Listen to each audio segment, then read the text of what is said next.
A la diputada Sra. Carla Rubilar. Gracias, presidente. Saludar por su intermedio al ministro de Salud. Y la verdad, presidente, es que los que nos dedicamos a la salud pública y los que nos seguimos formando en este tema, cuando debatimos acerca de las leyes de la reforma de salud y se pregunta y se nombran todas las leyes de la reforma, que son más que una, más que la del auge, que todo el mundo la conoce, y se nombran las 5 leyes, se les pregunta, por ejemplo, a los alumnos cuál sería la ley que primero salió y la ley que salió al último. Y es habitual que todos los estudiantes de salud pública digan que la primera ley que se aprobó es la ley de deberes y derechos. Lamentablemente la realidad es que la ley de deberes y derechos ha sido lejos la ley que más se ha demorado en salir, y es probablemente el eje conductor y el eje vertebral del resto de la reforma.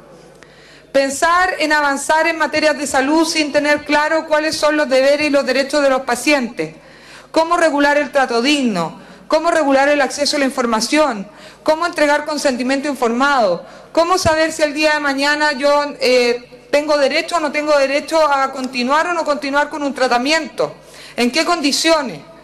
La verdad es que parecen preguntas de la esencia del acto médico y que debieran estar contestados y resueltos antes de pensar en avanzar o empezar a hablar de calidad y de otros estándares en materia de salud. Y es por eso que es tan importante que esta Cámara de Diputados apruebe este proyecto de ley, porque son demasiados años en que los usuarios han estado al arbitrio de no tener una ley que proteja sus derechos. Esta ley avanza e innova en una cantidad importante de situaciones, y si bien no estuvo exento de controversia, porque no era un tema menor poder avanzar y saber qué es el testamento vital, cuándo uno tiene derecho a rechazar los tratamientos, cuándo uno tiene derecho a pedir el alta, qué significa que a uno le informen y que uno decida tener un tratamiento propiamente tal como el consentimiento informado, y obviamente, como todo tiene diferencias de criterio, fue capaz, después de un largo trámite, de llegarse a un consenso. Yo sé que hay un tema en particular que es complejo, que es los adolescentes entre los 14 y los 18 años. Esta Cámara de Diputados sacó un articulado que decía que deberá informarse siempre los menores de entre 14 y 18 años. En caso de que haya riesgo de la salud, quedará para avisarle a sus padres, y en caso de que haya duda de que se le pueda avisar a los padres, estarán los comités de ética. También en esta ley quedan regulado cuándo se consultan a los comités de ética, pero también es cierto que hay regiones y hay lugares donde ese comité de ética es probable que nunca se pueda conformar. Y también es cierto que en nuestro país nosotros tenemos una situación que es bastante extraña en materia de adolescencia.